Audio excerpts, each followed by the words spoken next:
Ni matumaini yangu ni mzima sana na unazidi kuenjoy time hii hapa. Bwana, moja kati ya story ambayo siku ya jana nimekuletea kuhusiana na msanii Gigy Money kuwa na hali mbaya na uongozi wake pia kuweza kutoa taarifa kwa umma kuhusiana na kitu ambacho kimemtokea. Basi kama jinsi ambavyo tunafahamu, lazima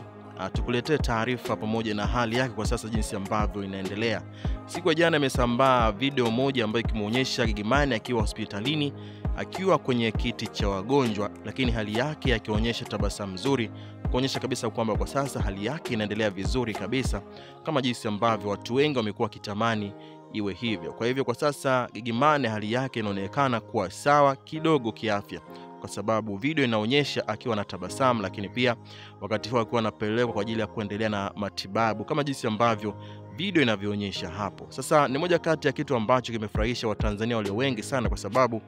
baada ya taarifa kuendelea kwenye mitandao ya kijamii, kila mmoja akiwa anazungumzia la kwake na kila mmoja alikuwa na maoni yake, lakini mwisho wa siku tukaona uongozi kwamba wameweza kutoa taarifa kuhusiana na hali yake na kudhibitisha kwamba ni kweli anaumwa, lakini kwa sasa anaendelea vizuri kama jinsi ambavyo video inavyoonyesha hapo, ijapokuwa bado maombi ya Watanzania yanahitajika ili kuweza kuweka hali yake sawa na vitu kama hizo.